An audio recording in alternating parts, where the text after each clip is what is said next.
Hello guys, तो मैं Sophia percentage से आपके लिए केमिस्ट्री की एक और नई वीडियो के साथ में। तो हम यहाँ पर पढ़ रहे हैं क्लास 9th का केमिस्ट्री। क्लास 9 की केमिस्ट्री की अगर हम बात करें तो क्लास 9th की केमिस्ट्री में 2 चैप्टर हम ऑलरेडी डिस्कस कर चुके हैं।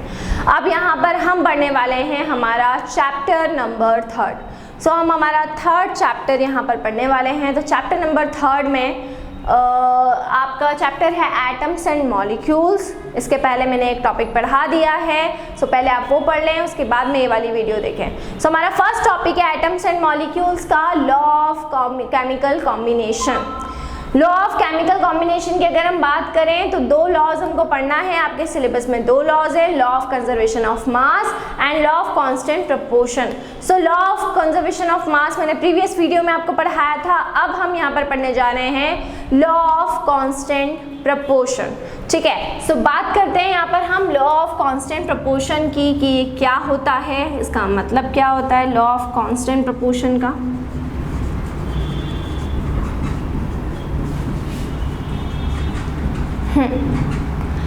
देखिए, लॉ ऑफ कांस्टेंट प्रपोर्शन क्या होता है या लॉ ऑफ कांस्टेंट प्रपोर्शन का मतलब क्या होता है। ठीक है, अगर हम बात करें इस कांस्टेंट का मतलब होता है कोई भी चीज़ जो फिक्स्ड होती है, कांस्टेंट को उसको हम कांस्टेंट बोलते हैं। ठीक है, एक जैसी एक तरह से मूव करने वाली चीज़ को हम कांस्टेंट बोलते हैं। जिसका मोशन अगर हो रहा है तो एक जैसा मोशन हो रहा है, उसको हम कांस्टेंट बोलते हैं। ठीक है, फिक्स्ड बेसिकली बोल सकते हैं, फिक्स्ड को हम कांस्टेंट बोल सकते हैं। लॉ ऑफ कांस्टेंट प्रपोर्शन, देखिए जब भी कोई केमिकल रिएक्शन होती है, ठीक है, उस केमिकल रिएक्शन में जो भी एटम्स लिए जाते हैं या जो भी मॉलिक्यूल्स लिए जाते हैं, ठीक है, क्लियर, उनके अंदर जो भी एटम्स होंगे, उनका जो भी एलिमेंट्स होंगे, उनका जो मास रेशो रहेगा वो हमेशा डिफाइनाइट मास रेशो रहता है, वो कभी भी चेंज नहीं होता। उनका जो मास रेशो रहेगा वो कांस्टेंट रहेगा। नहीं समझ में आया होगा कुछ भी तो मैं आपको एक एग्जांपल से समझाती हूँ। जैसे वाटर है, अब वाटर को किसी एक सोर्स से ऑब्टेन नहीं किया जाता, वाटर को कई सोर्सेज से ऑब्टेन किया जाता है। रिवर से ऑब्टेन किया जाता है, लैक से ऑब्टेन किया जाता है, ये तो सोर्सेस हो गए। लेकिन जब हम केमिकल रिएक्शन की बात करते हैं और अगर वाटर बनाना हो तो भी ऐसा ज़रूरी नहीं है कि केवल हाइड्रोजन और ऑक्सीजन के कॉम्बिनेशन से ही वाटर बनता है। बहुत सारी केमिकल रिएक्शन होती हैं जिनके अंदर वाटर निकलता है, वाटर बनता है। तो बहुत सारी मैथड्स हैं, कोई भी एक कंपाउंड को बनाने की कोई भी एक स्पेसिफिक मैथड हो ये ज़रूरी नहीं है। उस एक कंपाउंड को बनाने की कई मैथड्स हो सकती हैं। हम यहाँ पर वाटर की अगर बात करें तो वाटर को बनाने की भी बहुत सारी मेथड ऑफ प्रिपरेशन होती है। ठीक है, लेकिन चाहे कोई सी भी मेथड ऑफ प्रिपरेशन हो, वाटर के अंदर 2 आपके एलिमेंट काम कर रहे हैं। कौन कौन से एलिमेंट हैं? एक तो आपका हाइड्रोजन है और दूसरा आपका क्या है, ऑक्सीजन है।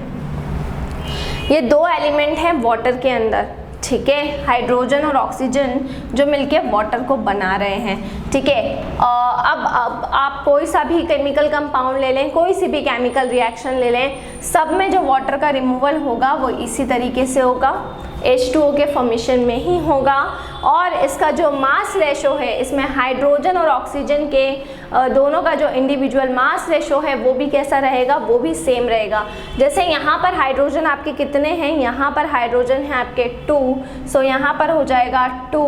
और ऑक्सीजन कितने हैं, ऑक्सीजन है 16, तो यहाँ पर हो जाएगा 16। बेसिकली ये हो जाएगा 2 रेशो 16। तो हाइड्रोजन हो गए हैं 2 और ऑक्सीजन हो गए हैं 16। बेसिकली ये बन गया हमारा 2:16 बन चुका है हमारा। ठीक है ना, क्लियर। तो 2:16 हमारा बन गया। अब आप कहीं पर भी और इसको अगर और सिंप्लीफाई करें, हाइड्रोजन का मास 1 होता है, 2 एटम है तो 2 हो गया। ऑक्सीजन का मास कितना हो जाएगा, 16 हो जाएगा। इसको और ज़्यादा हम सिंप्लीफाई करेंगे तो ये हो जाएगा आपका 1:8 के फॉर्म में कन्वर्ट। ठीक है, अब आप वाटर को चाहे कोई से भी सोर्स से ले लें, आप वाटर को कोई सी भी मेथड से बना लें, हमेशा जो वाटर का जो भी केमिकल कंपोजिशन होगा वो हमेशा यही रहेगा, वो हमेशा 1:8 ही होगा, वो कभी भी चेंज नहीं होगा। वाटर को आप चाहे कोई से भी सोर्स से ऑब्टेन कर रहे हैं, उसका जो केमिकल कॉम्बिनेशन है वो हमेशा फिक्स रहेगा और वो कितना रहेगा, वो 1:8 ही होगा। वो कभी भी चेंज नहीं होगा। ठीक है, बस यही कहता है लॉ ऑफ कांस्टेंट प्रोपोर्शन। इसको मैं आपको वर्ड्स में लिखवा देती हूँ तो आपको ज़्यादा बेहतर तरीके से समझ में आ जाएगा। इन a chemical substance, the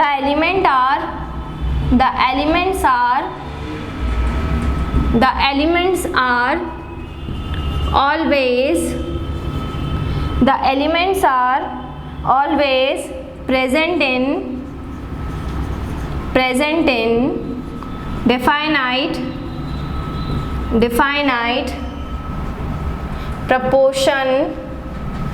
definite proportion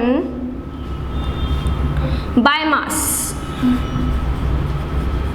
ठीक है, सो कोई भी केमिकल सब्सटेंस जो होगा उसमें जब भी हम एलिमेंट्स की बात करेंगे तो वो एलिमेंट्स हमेशा कैसे प्रेजेंट होंगे, वो एलिमेंट्स हमेशा प्रेजेंट होंगे डिफाइनाइट प्रोपोर्शन बाय मास के अंदर। जैसे एग्जांपल हम इसका ले लेते हैं, इसका एग्जांपल क्या होगा, इन वाटर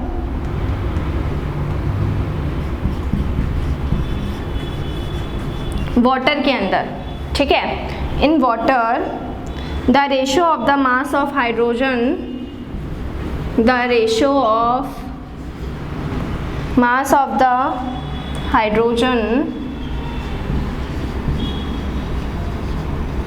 ठीक है, mass of hydrogen to the mass of